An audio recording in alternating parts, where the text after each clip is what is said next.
Rated E for everyone. Includes in-game purchases. Includes random items. EA Sports FC 26 is here. Play your way this holiday season with an overhauled gameplay experience powered by community feedback. Enjoy festive upgrades in Ultimate Team with Winter Wildcards. Take on holiday-themed challenges and manage your career, like navigating the busy Christmas period. And team up with friends and clubs with new tournaments and live events. The club is yours. Give the gift of football with EA Sports FC 26. This episode is brought to you by Netflix. So Netflix is basically Santa this year. 2 NFL games on Christmas Day, streaming live. At 1 p.m. Eastern, it's Cowboys, Commanders. Then at 4:30, you've got Lions, Vikings. Midwest football, playoff stakes, and probably some snow. Watching holiday football is a tradition the whole family can enjoy. Open some gifts, grab some food, settle in, and watch NFL Live on Netflix this Christmas Day.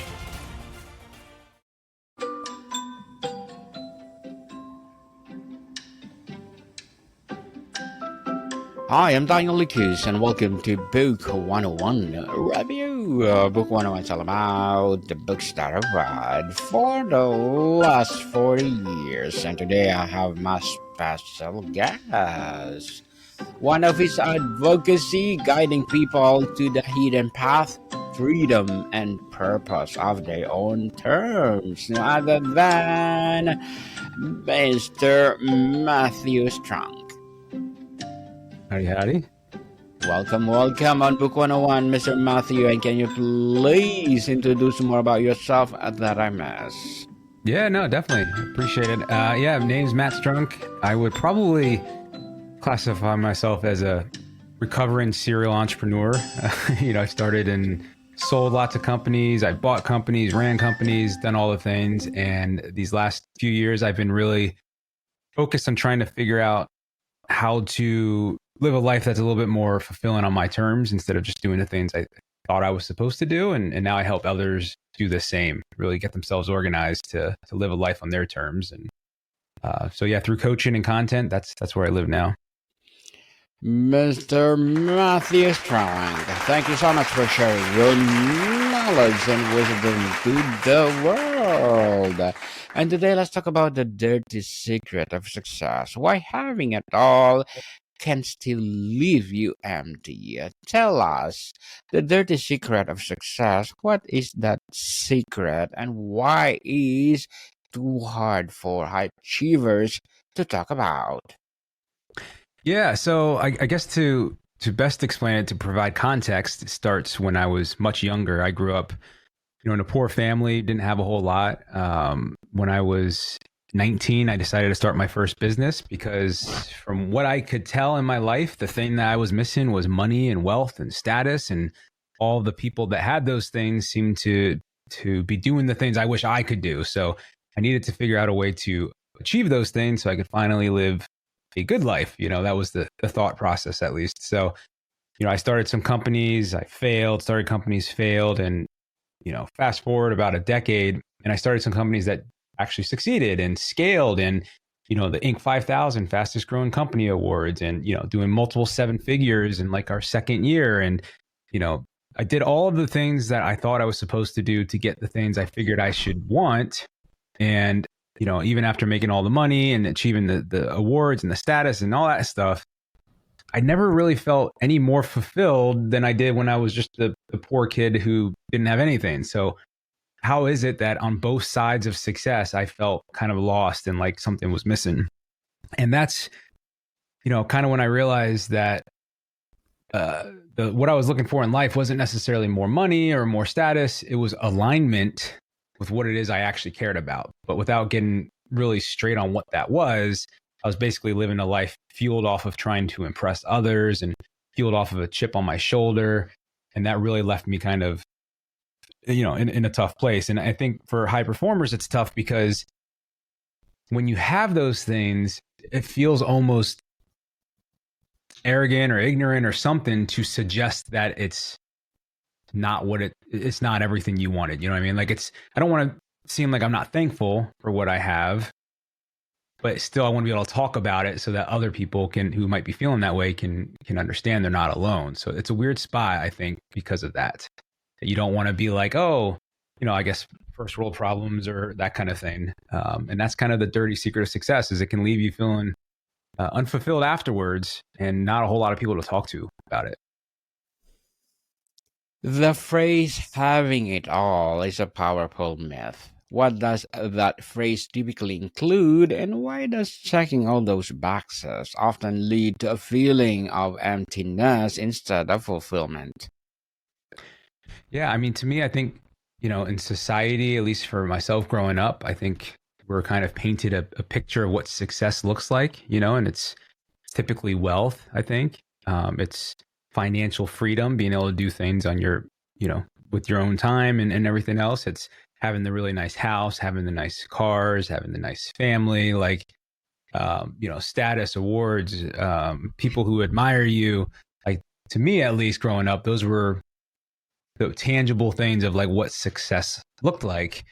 But yeah, I think it's dangerous because it gets you to start chasing this external measure of success. And what you find is that when you achieve something, you just punt the goal posts down the field, you just kick the soccer ball further down. So you never actually make it to anywhere. And that's why I feel like you see even these billionaires who are, openly not satisfied in life. And it's like, well, how? You have everything, you have billions of dollars. And it's like, yeah, because they're chasing these external mechanisms of success instead of looking inward as to what actually matters to them. And I think that's where that myth kind of lies, is like, you can have it all, but none of that matters if it's not aligned with what you actually want on the inside of yourself, And so for me, I needed to stop looking out there for fulfillment and happiness and all those things. And I needed to turn inward and look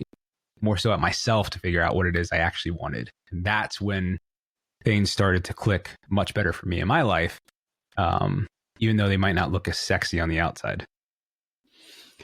Mr. Math, what are the first subtle signs that someone is on the path of this kind of successful emptiness? What should people be watching for their own lives? It's a good question. I think when you find that you're setting goals, you're achieving the goals, and there's really no period of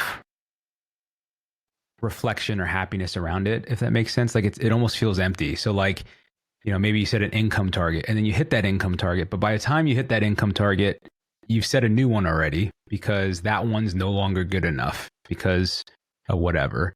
The second warning sign I would see is when you find yourself comparing your own life to other lives. So even for myself, I found myself in that place where, I sold a company for multiple 7 figures. Like, this is awesome, but not as good as this guy who sold it for 8 figures or 9 figures, And it's like, you're always comparing against the thing that's better than what you have. So you just keep chasing and you never stop and reflect as to why am I even chasing this anymore in the first place? Why did I ever start down this path? If you don't stop to ask yourself why, then you're going to just, that's a good warning sign in itself if you don't know why you're doing it anymore.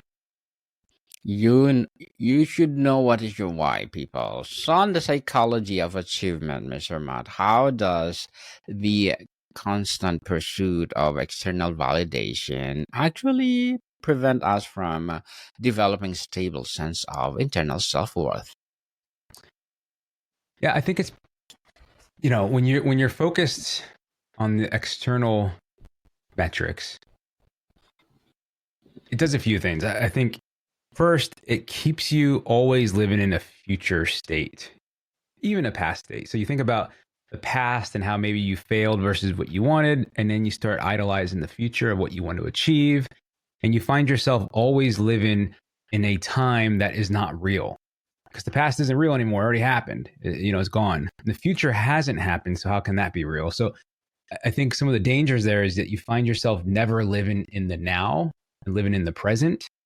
And if you're not living in the present, then you're not really living at all. You're just kind of going through the motions, And yeah, so I think that is probably one of the biggest things I would say is not being in the present because you're always chasing something in the future is a big concern. And, I think we'll probably talk about it later, but like in this one book I read that really reflected, or that I reflected on strongly, was this idea of, in life, you're really trying to acquire memories. You're trying to acquire experiences and things you can reflect back on, because what else do we have when we're old and,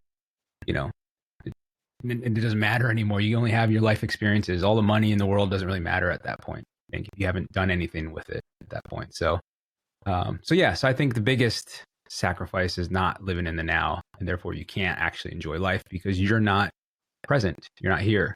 So how could you? From psychological perspective, why does achieving a major goal often lead to a crash or feeling of this all there is, rather than lasting happiness? Yeah, I think again it's because you're kind of chasing these extrinsic motivators, and you can't really find internal fulfillment with that because you're not. Like I often talk about even chasing things that you think you should want, but if they're not things that actually matter to you, then how could they leave you feeling in a better place when you've accomplished it? Because it's not something you actually want. It's something you were told you should want. So from a psychology perspective, you're kind of always chasing, and you never actually stop to worry about what matters to you intrinsically. And I think that is a big part of it. Mr. Matt, on society and conditioning, how have our culture and social media platforms perfected the art of selling us as a definition of success that is almost guaranteed to make us feel inadequate? Yeah. Yeah. I mean, social media is a big one, right? You figure we only see what people want us to see, and living an average life where you're playing with your kids in the living room in your pajamas doesn't necessarily look as good as like all the glamour and these kind of staged things. So it sets this expectation. I think it sets these expectations of what our life should look like if it was ideal. So once again, we find ourselves comparing to that, which leaves us feeling a little bit empty. And because we're stuck watching those things and comparing to those things, we're never actually living in the moment, which is where we would achieve that actual experience in the first place.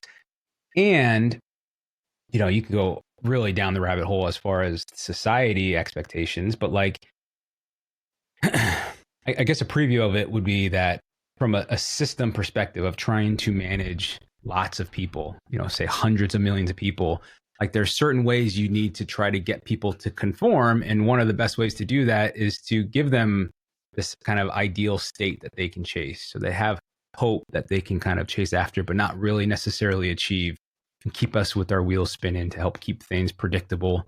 So I think that's part of it.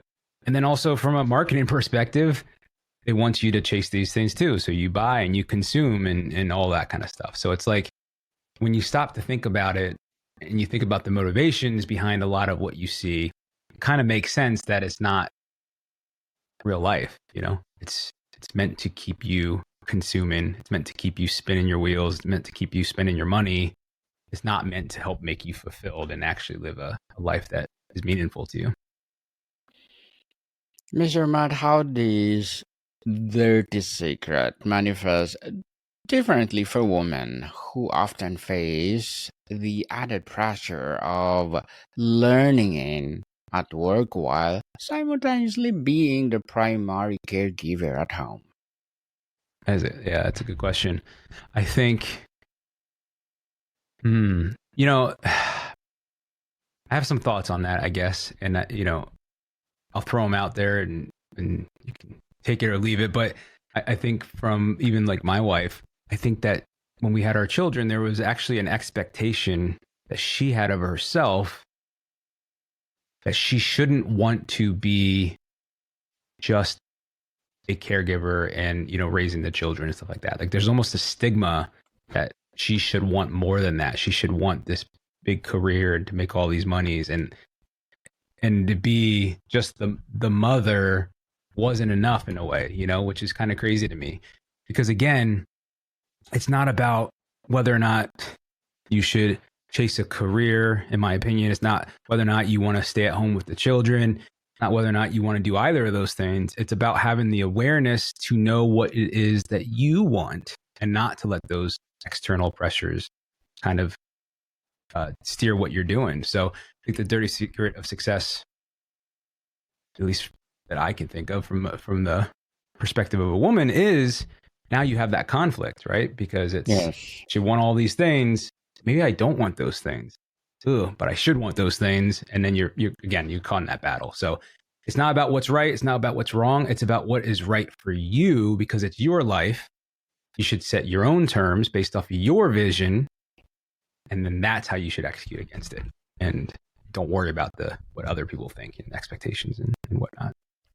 Yes, don't care what people say about you. People, care for yourself. And Mr. Matthew, as you guiding people to the hidden path, what are your short-term and long-term goals? Yep.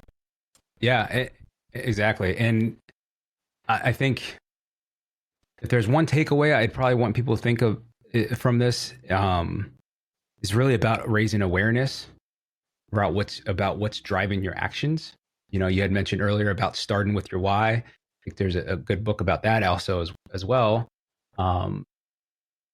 And getting really, really clear and being able to articulate what it is that you want from your life. That's first. You need to have that vision. And the vision needs to be true. And the way you do that is you have to remove the noise of modern day living, the noise of the daily grind. You have to get enough space so you can gain the clarity to articulate and document that vision. But here's the thing. When you get very clear on what it is you want for your life and why it is that you want it, realigning your life around that starts to become pretty straightforward. The next steps start to become more obvious. The things that have made you feel like you're stuck start to erode away, and you finally start to make progress and traction, because again, now you have a North Star that you can actually move towards. And that's really the work I do, is to help people through that, clear that noise, to gain that clarity, and to define what that life looks like. So that way they can start realigning around that accordingly. And good luck to your goals, Mr. Matt, and looking forward for more success. And what would be your piece of advice for those people out there who want to be like you? Oh man, my piece of advice would be, don't be like me. I think my advice would be be like you. Yes. First, figure out what that means for you. What do you want to be? Who are you? In truth, not based off the expectations of your peers, family, or society. Find that first. That would be my advice.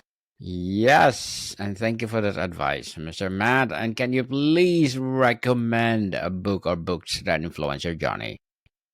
Yeah, I think since I kind of referred to it, I'd probably say the Start With Why by Simon Sinek is a good one to check out. But the one that I think impacted me, and I wouldn't have expected it to, is the book Die With Zero. Very interesting perspective in that book. So Die With Zero, I would check it out. Quick overview is just the idea that money represents your time, right? You generated resources by trading resources. So if you die with extra money, then you've wasted time in your life that you could have spent doing something else, or you could have leveraged said money to have more experiences. So it's definitely an interesting book, unique perspective. Die With Zero. Die With Zero. Thank you for that recommended books, Mr. Matt. And on the challenges and liberation, what is the biggest fear that keeps people trapped in the golden cage of a successful but unfulfilling life? Probably that. I think the biggest fear is fear of not being enough, I think is how I would sum it up. So yes. The idea of the golden prison is your fear is that you're not enough, but maybe with the businesses or with the money, with the success, with the admiration, then maybe I can be enough.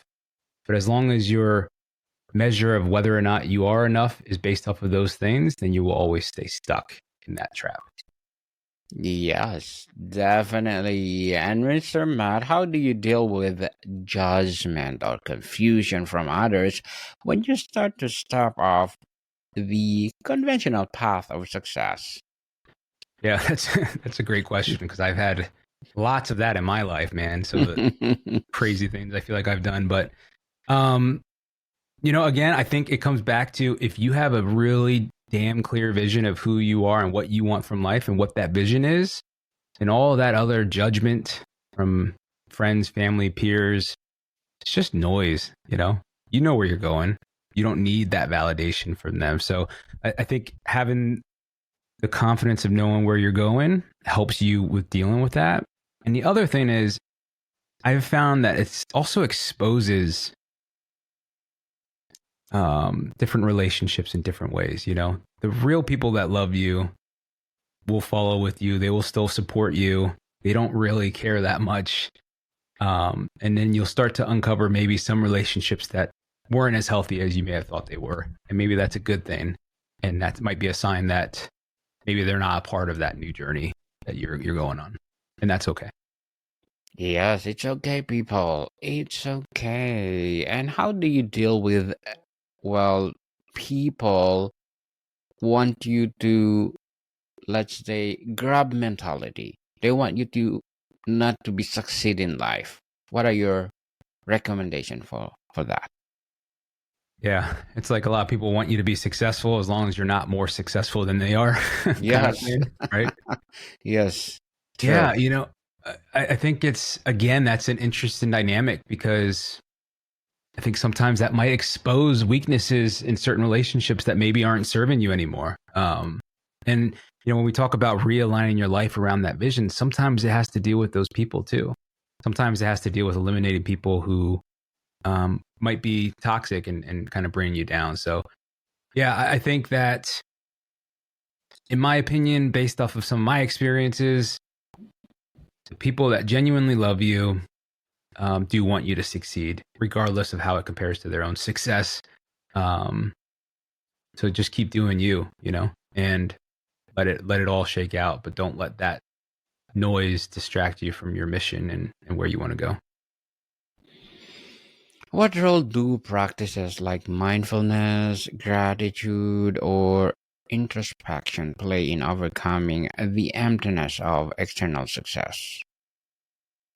It's huge, man. Yeah. So for me, I could say like personal anecdote is like for the longest time, I was like chasing success, that part.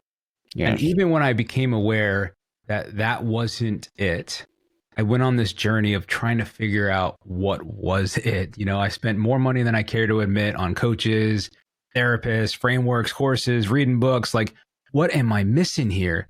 And I dug and I researched and I went. And the funny part is only when I started becoming more aware, only when I started to work on mindfulness and introspection, only when I allowed space for myself to think, only when I turned inward was I finally able to get the answers I was looking for. So I think that a lot of what you're looking for, a lot of the answers, when you think about, well, what is that vision or what is my purpose or what is my identity? I think the answers live within you. If you could just hear yourself, you would find the answer that you're looking for. Yes. And if you could redefine success, Mr. Matt, for our culture today, what would the new definition be? I would say living life on your terms based on your vision is success. Success is subjective and it's based on, actually, I'll give you a better, more clear answer. Success is living a life based on your authentic truth. Period. If you want to be a snail farmer, go for it. If you want to, like, whatever it is, it doesn't matter. Just live your truth. That's success in my mind. Very well said, Mr. Matt. And before we wrap up our discussion for today, I'm inviting you to please do listen to my other podcast, people. My other podcast, because my Abstract essay is already in fifth season. Abstract Poetry in second season.